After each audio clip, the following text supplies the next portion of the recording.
There you go. Okay. Hello. I'm Bentley, and we are with Joe Zichterman. Hi. Okay, and Joe is running for Cowlitz County Commissioner in District 2 as an independent. Mm-hmm. Okay, so why are you running? We'll start off with that. Well, a year ago, I started thinking about how I could get involved at the local level in politics and recognized that the way that politics has historically worked has been very partisan. That partisanship, I feel, does not really serve us as a community. And I started to figure out that probably the most effective way for me to learn how politics works is by running for office. In that time, over the last year, I've spent a lot of time preparing for this particular position. And I've learned a lot more about Cowlitz County to the point where I feel like I can really make a difference and I can serve people with a vision that is bigger than a particular side, but is just focused on serving the community. I think that's great. So what kind of differentiates you from your 6 other opponents? Sure. There's 5 others, right? Five others, right? There's 6 people in the race. Mm-hmm. You have 5 other opponents. What makes you better than they are, basically? More qualified, I guess. Well, for one thing, I've spent the last year preparing for this position. That's something I believe is pretty unique. Not that other people running haven't done their own kind of preparation, but I've been registered for this race since September of last year. In that time, I've met with nearly every department head in the county administration. I've met with a lot of local leaders. And in an effort to prepare myself, I did a 4-month-long live stream series where I went, topic by topic through things that are relevant to Cowlitz County. I guess what I'm saying is I've been a student of this position for the last year. That was born out of meeting with people when I was first starting to run, and hearing pretty much universally that everybody who gets into this position spends the first year in that position just learning how it all works. And I was determined for myself that I would not be that way.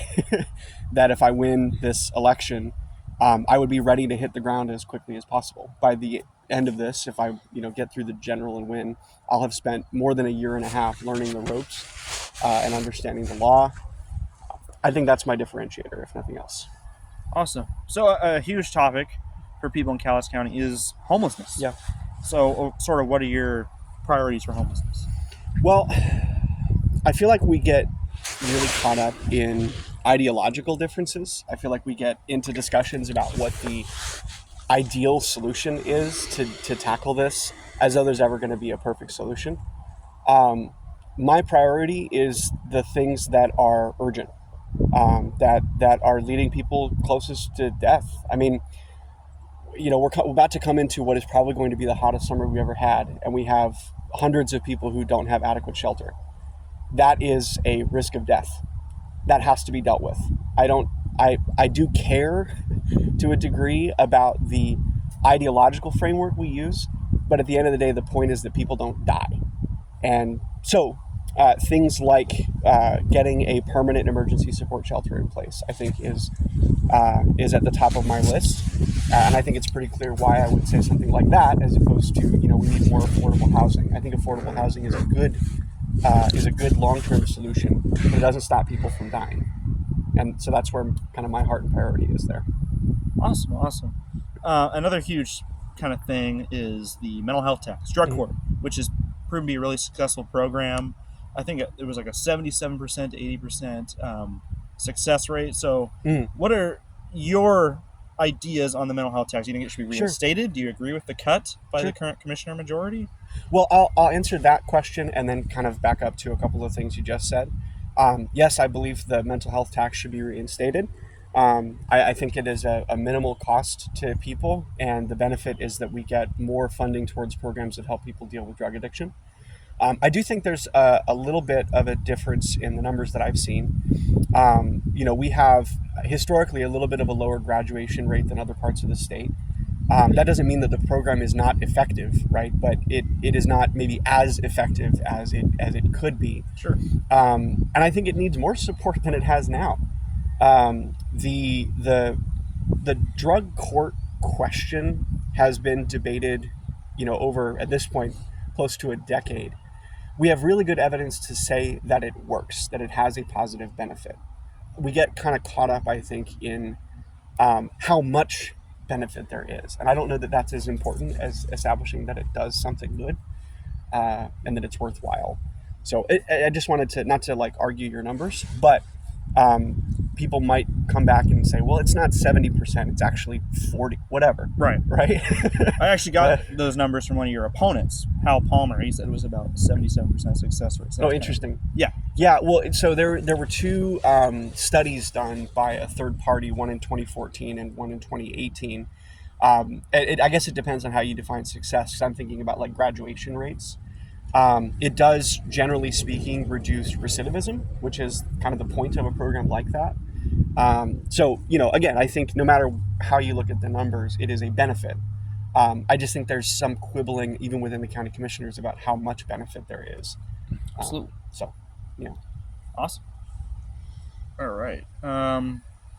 So I guess I'll throw in a question.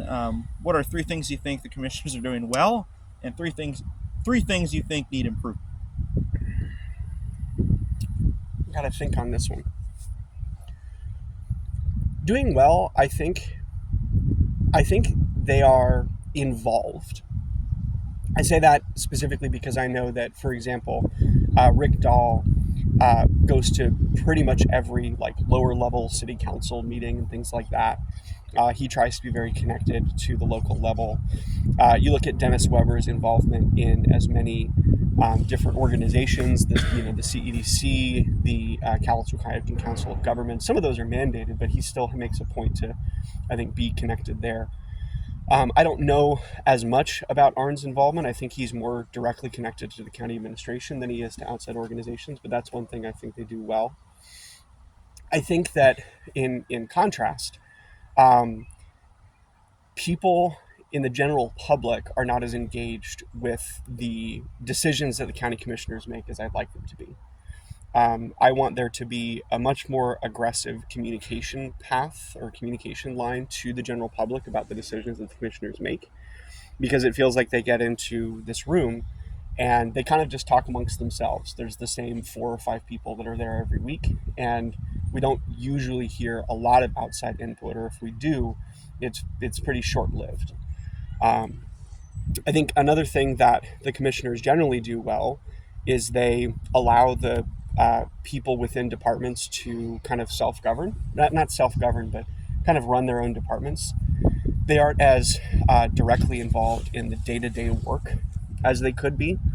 I'll give a contrast to that as well. I think they might actually be a little bit too involved in some things that are not really commissioners' responsibilities. We had a county manager for a while, and in conversations I've had with people, both former commissioners and existing county staff, that position didn't really work out because they wouldn't delegate. They wouldn't give over the responsibilities to the county manager that the county manager is supposed to have, like managing payroll, operational work, things like that. A third thing I feel like they do well. I think that their deliberation is good. In the meetings when there is some disagreement, they're willing to disagree with each other. And I think it's important that they be willing to. Another thing I feel like kind of, the other side of the coin to that is they're not always as open, at least today, about why they make the decisions that they do. I've heard reports from, again, former folks within the county that commissioners will sometimes just change their minds and not really explain themselves. I know it's not always been that way, but that's been kind of the counter to them, deliberating and having conversation. Sorry, that's not more succinct, but I think fine. that That's fine. Those are at least some things I feel like could be improved at the county commissioner level. Okay, and that kind of ties into another question. The county charter is Mhm. something that I've heard from some candidates.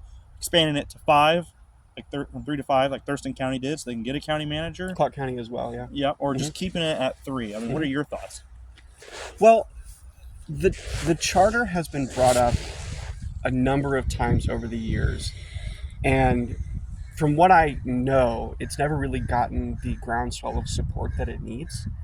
I think it's a good idea if we're talking about decentralizing the decision-making process and making it less in one person's lap. Um, I'm kind of torn on it personally, which is a good thing because I don't know that it would be entirely up to me. Um, I like the idea of a charter. We've seen how it works in Clark. At the same time, decentralizing also means it's harder for you to get individual projects done because there are more people involved and you need a greater majority. So I guess there's a give and take there, and I'm not entirely sure which way I lean. Okay, fair enough. Fair enough. So, what do you think you could do better in the office than your opponents? Mm-hmm. So, I guess differences of priorities. Sure. Well, for the last 5 years, my job has been to help people understand complex systems and help them figure out how to get what they need from them. I work in technology, I work in a software company. And my job has been to be the expert, to understand how things work. And, after listening to people's goals, help create the steps to get what they want.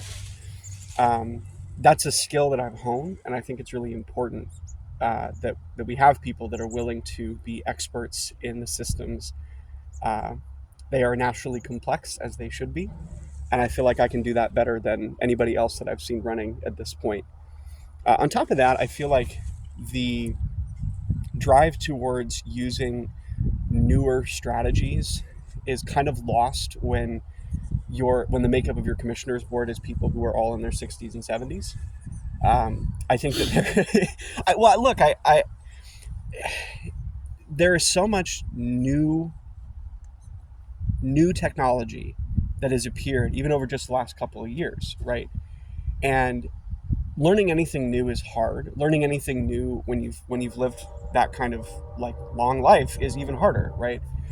And if we're going to get serious about adapting to a new world with artificial intelligence and software and things like that, I think I'm one of the best people around. Not to toot my own horn here, but I think I understand this well enough to be able to get things done and to start using those kinds of things. There's lots of stuff that's free. It's easy to use. But if you don't understand it, you're not going to trust it. Right. And if you don't trust it, you're not going to support it. Right. Right. So, yeah, I think that's one thing that sets me apart. Okay. Okay, I suppose any sort of final thoughts? Contact information, how people can find you? Sure. Last thing for me, just as kind of a personal thing, and I'll say this, kind of to the camera and to the people watching. It is critical for me to be authentic. I think that politics has missed for a long time the value of being your whole self out loud as often as you can. I am not polished and tuned. I'm me. And I've tried very hard to maintain myself in these interview situations and things like that. I don't want to apologize for not knowing the answer. I don't want to feel bad for being different. I think it's the fact that I am different from other people that means there's value in us having a conversation. So authenticity is a huge value for me. And I hope that I can maintain that throughout the whole election season and hopefully throughout my whole tenure as a commissioner. Contact information, my website, hellomyfriends.us. My email is jo at hellomyfriends.us. You can go to that website. You can send me an email. I'm happy to answer your questions. I'm getting more like Facebook and stuff, but I've got a number on there. You can leave a voicemail or send me a text as well. So as much as I can be available, I want to be. Thanks. Awesome. Yeah. Like and subscribe to Jay's World. Thanks, everybody.